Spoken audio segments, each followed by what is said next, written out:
Welcome to the Steelers Breakdown podcast featuring PennLive beat reporter Nick Farabaugh. It is cutdown day in the NFL, and Nick has all the best takes on the Steelers roster casualties, and perhaps more intriguing, what this sets up for Omar Khan to do to complete this roster in the next 24 to 48 hours.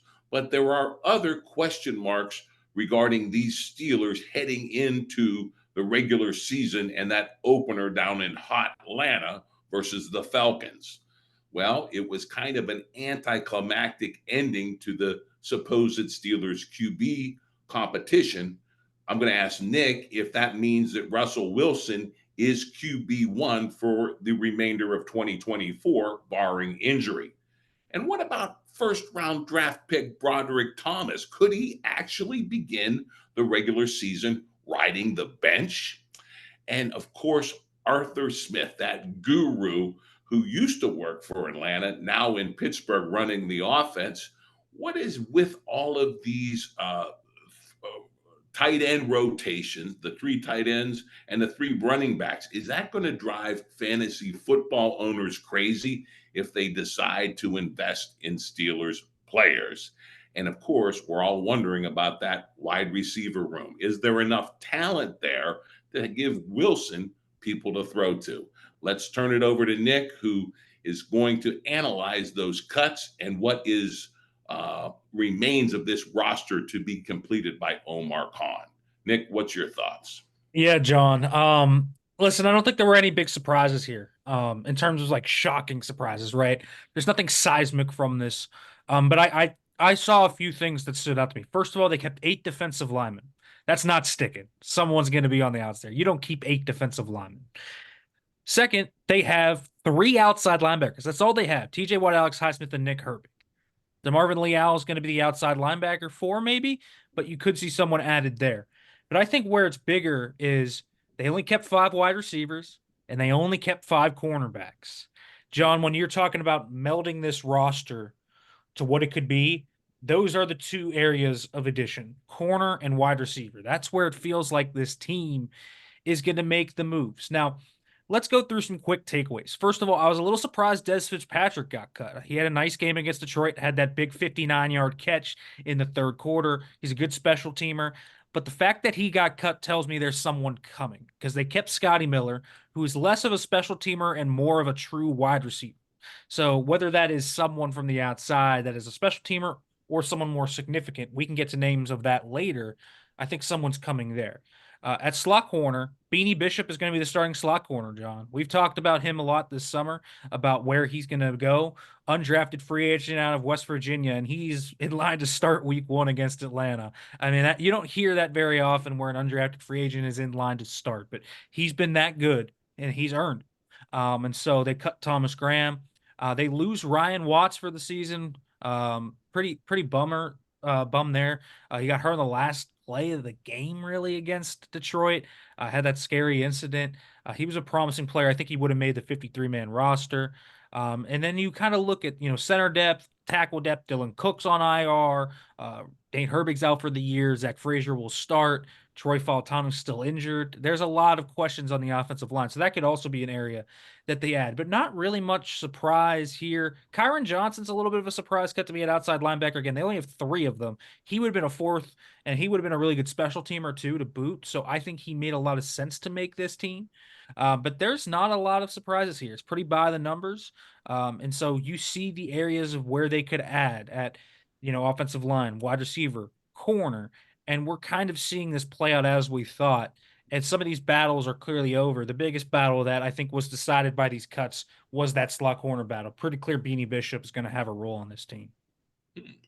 Now, speaking of filling in some of these weaknesses and on this roster as it exists now, does this mean Omar Khan is going dumpster diving and just looking who else gets cut out there, or could he be swinging, like you said, a higher value deal for moving people into some of these vacancies or depleted positions where we need more manpower? I think there's a pretty good chance this is going to be some dumpster diving. Just gonna be real right now, John. You just don't see players usually traded at this point. Now, there might be a few guys that are out there that are sticking on rosters that could be traded. But at wide receiver specifically, that doesn't happen. There's one guy that obviously everyone's waiting for in Brandon Ayuk, and that just feels like you're stuck in mud. The Steelers have to move on at some point from this Ayuk stuff. It doesn't mean that they have to drop it. If it happens, great. But what I mean by move on is they can't wait for the 49ers to call them back. They've been waiting for 2.5 weeks to hear back if they're going to be able to trade for this guy. He's a phenomenal talent. And so you keep that door open all year. You keep that open. And if the 49ers call and at some point are willing to do the deal, you do the deal because you don't pass up talent like that. But it can't preclude you from adding someone to the room. And so when we're talking about dumpster diving, there are a few players at wide receiver that I think make sense. And let's go through them right now. Tim Patrick from the Denver Broncos got cut. Surprise player. Back in 2021, this guy was a really good wide receiver 3 for them. He's a big body, over middle of the field player, catches everything thrown his way. Really good blocker. This sounds like an Arthur Smith wide receiver, doesn't it? And so he is one. The issue is, and the biggest issue is last 2 years, torn ACL 2022, torn Achilles 2023. He's 31 years old. So this is a questionable player. This is why he got cut. Younger players came in and kind of got him out of there. But this is a guy that has upside to be really good. He had a good preseason. So the preseason tape is solid. And this is a guy that could actually have some upside. But again, he's no sure thing. And neither is the other guy I'm going to mention, which is Noah Brown from the Houston Texans. He had a shoulder injury that kept him out all summer. He had surgery in January on a torn labrum. And so how much of a significant injury is that, first of all? Can he pass a physical? But if he can, you look at this guy, John. Last year, he had over 500 receiving yards. He's a big play threat down the field. He's a very good blocker. He's a big bodied player. This is the type of guy you could look at for the Steelers and say, he fits the offense, similar to Tim Patrick, big bodied, good blocker. This is the type of receiver they need. This is why they love Brandon Ayuk, right? Because he's not a huge dude, but he wins over the middle of the field. He's tough, great hands, blocks at a high level. These are things that he brings to the table. And Patrick and Brown both have brought special teams value. They need a gunner on the outside. That makes sense. So those are two, I think, immediate guys that can make sense. I'll go back to the Texans room. They have 7 receivers on that roster right now. Could you maybe pry one of them out of there still? Could you go get Robert Woods? Could you go get Xavier Hutchinson? I know everyone will talk about John Mechie. I feel like that door is closed. I know John Mechie. John Mechie would be a really good swing. He's young. He's a really solid player. He's just starting to get back into the groove of things, but I think the Texans know that, and they're going to keep him on their team as a result. If we're talking about less flashy names, John, guys that I think you could go and just put a really good value for special teams on. Grant Dubose from the Green Bay Packers got cut. Great gunner, big bodied guy, he can block. Or how about this familiar name, Miles Boykin? He went, of course, to the New York Giants in the offseason. A really good special teamer, really good blocker, big bodied guy. So there's a few names out there that you could add that aren't flashy names. I don't expect them to go out and trade for a superstar. They're not going to do that unless it's Brandon Ayuk. And again, I think at some point, this is the point I think now, the Steelers have to kind of shift their focus. Something has to happen here at wide receiver. They need to add something. They need to add someone that differentiates the skill sets here because Calvin Austin III, Roman Wilson, Scotty Miller are awfully similar on that wide receiver depth chart. They need another big guy that can play outside. And I think that's really what they need. And I think you look at Brown and Patrick. I think those two guys make a lot of sense. But if you're going for special teams focused, Dubose or Boykin also make a lot of sense. Great analysis there, Nick. And I'm sure we'll be seeing Omar Khan trying to land some people in the next 24, 48 hours. What about, you mentioned the cornerback room being thin as well. Is there any options there? Yeah, there are. I think there are a few options. Now, I've been interested to see what they're going to do here. Are they going to add a nickel and an outside, just an outside, a guy that can play outside and the nickel? I think there's questions there, but I think they need special teams help here, first and foremost, John. I think that's where they're going to look. Guy that can play gunner and a guy that can maybe give them some versatility. If you're looking for that, I think the obvious answer to me is Patriots corner Shaun Wade. He got cut today, which was a surprise cut. Like a lot of guys in Boston did not expect him to be cut. He had played with the first team in New England. He's been there for 3, 4 years in the past. He's a former Raven, came out of Ohio State, high pedigree player. This is stuff Mike Tomlin loves. Guys that he has faced consistently throughout his career. He's played outside, he's played inside, he's played special teams. He could be a gunner. He can do a lot of different things for you. So he gives you depth at two spots at corner plus special teams upside. That makes a lot of sense to me. James Pierre, familiar name, also got cut from the Washington Commanders. I think he makes some sense as well if you want a gunner, big outside guy that can play there. I think they're going to be okay with outside corner depth. I think they're going to want another guy that can give them slot depth. If they want that, I think Darnay Holmes from the New York Giants, he's a good player, could make some sense there too. So there are options out there corner. I think my favorite is Shaun Wade because he kind of kills three different areas that you would want to upgrade: special teams, slot, and outside. He gives you a little bit of versatility there where he can go anywhere. And so I think that's really where you look. Maybe, at corner, I mean, we can't discount this. I'm talking about guys that were cut, but we can't discount the fact that Patrick Peterson is still out there. I think that is something to watch for in the coming days. Would not stun me. Him or Shannon Sullivan, both of your slots from last year, both of your slot corners from last year are still out there. They know the system. They can help Beanie Bishop. It's an interesting proposition, John, that we have gotten to this point, and both those guys are still out there. I can't rule it out. I can't rule it out that Shannon Sullivan or Patrick Peterson could be on this roster some point soon. All right. And before we turn the page and look at the guys that are on the team and the question marks surrounding them, are there any other names out there from the cuts you've seen at other teams at any position that would intrigue you and perhaps intrigue Omar Khan and Mike Tomlin? Yeah, I think most of them come at offensive line. I think that's where most of these come from. And specifically at the center position, there were a few guys that were interesting to me. Brian Hudson from the Detroit Lions, really versatile player that can play center guard. He's a solid backup center option. I look at a guy like Ricky Stromberg from the Washington Commanders. He can play inside all three spots as well. And then there's a free agent out there, Scott Quessenberry, who played under Pat Meyer with the Los Angeles Chargers. He's coming off a major knee injury, but he's been taking some tryouts recently. Would not hate adding him at least to the practice squad, John.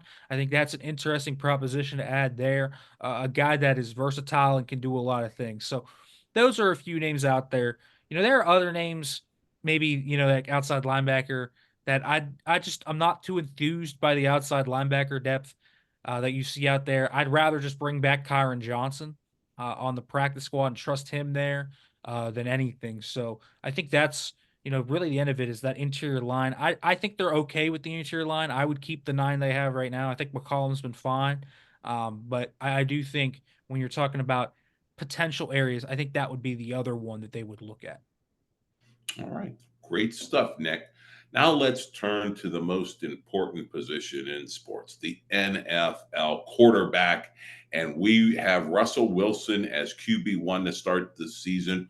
What prevented Justin Fields? What about his game at this point in his evolution prevented him from making this a more coin flip of a decision?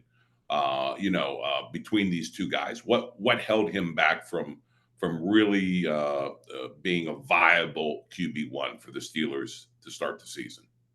Yeah, it's tough with both these guys. Russell Wilson and Justin Fields have their limitations. I think I've said it on this program, even with you, John, how similar they are as players. They really are. But I think with Fields, you look at him, and I just think when you go through the passing game tape, you see some guys he just misses wide open. And I think not even, just accuracy wise. I think it's just reads. I think it's not like his eyes don't get there. It's that he doesn't trust them. It's like, he's tentative to throw a ball over the middle of the field. I thought against the Lions, he shed that fear. I thought he looked really good. That was the guy I saw in practice. He looked great in practice. He looked like a viable QB1 to be in practice. And then I saw him in games, and issues where he's running out of clean pockets. He's making bad reads and nearly throwing picks. He is a chaos agent that can be great or very bad. And I just think when he's confident in his eyes, and he just lets the ball rip is when he's at his best. I've seen him in practice when he does that. He looked great. And I think that's what held him back. I think his processing held him back. And even though he is dynamic with his legs, that's really what the issue was. As for Russell Wilson, I think you could even flip that question, John.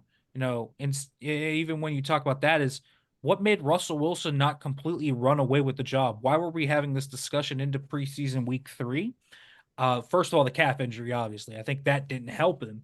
But I think second of all, there are issues with Russell Wilson. I think, he runs into sacks. His pocket management isn't great. Sometimes he's a little too tentative to get the ball out quick and check it down. I think that can be issues as well. But the ball generally goes to the right spot, and he's a very accurate quarterback. And that's, he's a great leader too. And I think that's what magnetized them to him. He had pole position this whole time. And Justin Fields to win this competition, I think would have had to blow him out of the water, and Wilson would have had to struggle. Wilson had to lose as much as Fields had to win it. And so I guess it's up to you for your opinion of how much of a competition that really is. But that's what had to happen. And that didn't happen. And so when, Russ wasn't good against Buffalo, neither was Fields. I think both of them were much better against the Lions, but it was against the two. So we'll see. I don't think, though, that this is set in stone for, 100% of the season. If Russell Wilson struggles enough, I mean, Justin Fields has tons of upside. He has a different dimension to his game with his legs. And he obviously had great practices. I think one thing Justin Fields did was he gave Mike Tomlin enough confidence where if Russell Wilson struggles, I don't think Mike Tomlin's going to be too scared to pivot to Justin Fields. I think that's going to be something that's equally as important. But if Wilson plays well enough, he will have this job for most of the year, if not the whole year without injury. All right. Now we go to the guys who will be in front of Wilson and protecting him. We have Troy Fahutanu, the #1 draft pick from this year, battling back from injury. He would be the right tackle, but if he can't go, Broderick Jones would be the right tackle. That's the #1 from last year for the Steelers. Uh, so obviously Broderick has had his struggles in these preseason games. You have Dan Moore holding down the left tackle position. If Fahutanu can go at right, does that mean Broderick Jones sits on the bench and Dan Moore starts the season as left tackle? How do these chips fall? Yeah, I think that's a tough question to answer. I mean, we have all seen Broderick Jones struggle. The elbow, his technique, all these issues have cropped up. And to be honest with you, John, you have watched, I don't know how closely you've watched Dan Moore during these games, but he's not really giving up much pressure. He's moving guys in the run game. Now, I have 3 years of tape on Dan Moore to know who he is overall as a player, down to down. But he's been better than Broderick Jones. I mean, there's just no, you have to say that. He has been. And so I don't know how you start Broderick Jones with the way he's looked. He was better against the Lions, but in pass pro, at least he was better against the Lions. But then you watched the run game tape, and there were guys swimming over him. He was caught overextending. I mean, it wasn't easy. It was a rough watch in the run game. And so we saw him get dominated in pass pro consistently by Greg Rousseau, against the Texans as well. So there's concerns. Now, the reason you would start him is because you would trust he would get better and you like his pedigree. And so that's where you would go. But I mean, it's maybe probably worse to have that guy on the left side. I'm not sure that switching him to the left side is suddenly going to fix everything. I think we've talked about how I think they bungled his development through the first year. And yeah, they could sit him at left tackle all year, and I think that's good. Doesn't mean he's suddenly going to be good there, though. And so I think there's issues with that. You can get Russ or Justin Fields absolutely walloped from behind if this guy's getting beat consistently, and maybe you show confidence in him. But I think the best two tackles on the team right now have kind of been Dan Moore and Troy Fautanu. So that might be where it goes. And that's largely I think the Steelers coaching staff did this to themselves. to a degree. And I think that's where you really get a little angry at this. Um, Broderick Jones will start at left tackle at some point this year. It's not a question of when, it's a question of if. I mean, sorry, reverse that. It's not a question of if, it's a question of when he is Right. at left tackle with Troy Fautano at right tackle. It happens at some point this year. It's just, I'm not sure if it's going to be week one because I think you have to let the elbow heal a little bit and you have to let him get comfortable. I just think there's a lot working against Broderick Jones right now. So we'll see. I'm not completely sure Troy Fautano is going to be ready either way. He has not practiced yet. He's still wearing a significantly big brace on his knee. We are a week and a half away from when they go to Atlanta. It's not that far away. So I'm not even sure he's going to be ready to play week one. But we'll see. We'll see. But he'll have to show more than just he's healthy, Sean. He's gonna have to show he's up with the install, good with chemistry, all these things in order to start. So right now, honestly, if you had to make me make a prediction for the week one tackle duo, I think it's gonna be Moore and Jones. That's my guess. Okay. Now that will be interesting to see Broderick Jones on the right side facing live bullets down in Atlanta. That's going to be interesting to watch. That is going to be interesting to watch. Another thing a lot of people are finding interesting and maybe, especially for fantasy guys, frustrating to watch is the three player rotations at tight end and at running back for the Steelers under Arthur Smith, who's known for putting different players in different positions at key moments of games and down around the goal line. And so if you have Jalen Warren or if you have Najee Harris on your fantasy team, how much is Cordell Patterson going to vulture some of these touchdown plunges? Yeah, I think that's the big question. You talk about guys vulturing touchdowns, and you could talk about the fourth tight end, Michael Pruitt, doing the same thing, because he did it last year in Atlanta. And Cordero did the same thing. I think it's going to be when there's two running backs on the field. I think that's when you're going to see him vulture it. I don't think you're going to see a lot of true Cordero just being the only running back on the field. I think it'll be with Jalen, with Najee. But they've installed plays for that. They've installed plays where he's getting jet sweeps or end arounds or whatever it might be, and they're both on the field. So that's where you're going to see it. Now, Cordero is probably going to get, a 5% snap share compared to these guys, but you look on the roster, and Cordero Patterson isn't just running back, he's running back slash wide receiver. So they're probably going to use him a little bit outside as this kind of joker role, get screens, get him in space, do different things because they're going to be with a return man. So he's good in space and he's dynamic, and as you saw against Detroit, right, on that big touchdown run where he just hits the go button, he's gone.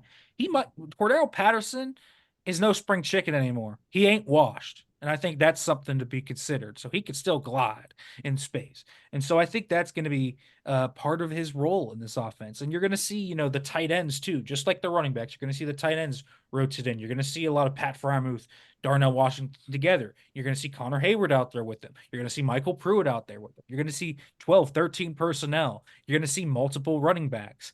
Even though he didn't make the team, I think you're going to see some games where Jack Coletto is going to come off the practice squad and come up, and they're going to use the fullback a little bit. So I think they're going to do a lot of different things with these players, and that's because they like to condense, spread out the formation, do different things with these big bodies, and especially with the tight, the tight end talent they have, the running back talent they have compared to the wide receiver talent they have. That is exactly what they should be doing. And by the way, just mentioning this right now, since it happened live, I mentioned Tim Patrick as someone they could sign. He's going to sign with the Lions, so that's not happening. All right. Well, scratch that off the list, Omar. But like Pat Fryermuth, you kind of thought he was going to be the guy, the kind of the way that Heath Miller was the guy, the go-to guy at the tight end, over the middle, in the end zone. But it seems like it could be any one of these tight end targets that, whose number could be called on any given play. So is it? If you were playing fantasy, would you invest in a Fryermuth as your starting tight end? I mean, Yeah, I think I would. And the reason I would is because Fryermuth is going to be right now the clear two in targets on this team. There is no one else that's probably going to come that close to him. Van Jefferson might be three, but it's going to be George Pickens getting a lot of lot of these targets. That's going to be Pat Freiermuth. And yeah, you'll get Najee Harris and Jalen Warren too. But you're going to get a lot of Booth split out wide, running different routes. He's going to be heavily featured in this offense, John. So I would absolutely invest in Pat Freiermuth because in a lot of these sets, when they bring in three tight ends, he is the de facto two wide receiver on those sets. He'll be split out. He'll be in line. He'll be in the slot. He'll be all these different things. And you look at his numbers when he is split out in the slot, he is one of the best slot receiving tight ends in the NFL. I mean, that's not an exaggeration. You look at his stats in terms of efficiency, you look at yards per route run, you look at broken tackles in space, especially from 2022 when he was healthy, he absolutely cooked from the slot. And so I think that's going to be a big part of this offense, a big part of how they see him coming into this. And while Darnell Washington is going to be there, he's going to be the guy blocking. He's going to be the guy blocking in space on screens and different things like that. And so I don't think Pat Freiermuth has much threat from anybody for his targets. So I would. He's going to be heavily featured in this offense. And it doesn't really matter who they get outside of Brandon Ayuk. If Brandon Ayuk comes, obviously that will affect that. But if he doesn't, if they get Brown, for example, or someone else, I just don't see it changing that much. I'll tell you, it makes total sense to me that he would have that de facto number two role. I mean, I just think he is the guy, and he can do that, and he can be a security blanket, but also a game breaker in this offense. So that could be really nice to see. I'm glad to hear you say that. Um, Obviously, we're kind of running out of time here, but heading into what's going to be the regular rhythm of the regular season. Next week, there'll be a Tomlin press conference on Tuesday. You'll be there. We'll be doing the big Tuesday Steelers breakdown that afternoon. So you'll have all the takes from Tomlin, our loquacious coach, and I'll have tons of questions for you. So Steelers Nation gets its answers about this intriguing matchup in Atlanta, where the Steelers are early 3-point underdogs in that season opener. Any just tidbit thoughts looking at that next game on the schedule, which is the regular season opener? I do think Arthur Smith is going to be a little motivated for that one. I'll just say that. I think there's a lot of energy from the players to play for him too. There always is in these revenge games. These first two games are going to have some real emotion in them. Not just Arthur Smith game one and then Russ going to Denver in week two. Yeah, it's going to have some emotion to it. Tidbits for it? Well, I do think one thing that's going to be very interesting to see is that I don't think we've seen even close to the full offense. I think you've seen a lot of similar, same concept stuff. The vanilla of the Arthur Smith offense, the stuff I saw in camp, you haven't seen about 60% of it. So I think you're going to see a little bit different looks. Also, I know he's going to be the third outside linebacker. Call my shot. I think Nick Herbert's going to get a sack in that game. They're going to use him in different ways. They're going to move him around. They haven't used it yet in the game, John. They have a three outside linebacker set where Watt, Highsmith, and him are on the field together. I Jeez. think that's going to be something they use a lot. Awesome. Well, we will convene this Steelers breakdown next Tuesday as we're on the regular season rhythm, and we'll get all the takes out of Tomlin, and we'll be talking Steelers versus Falcons next Tuesday. So be here. And until then, let's go Steelers.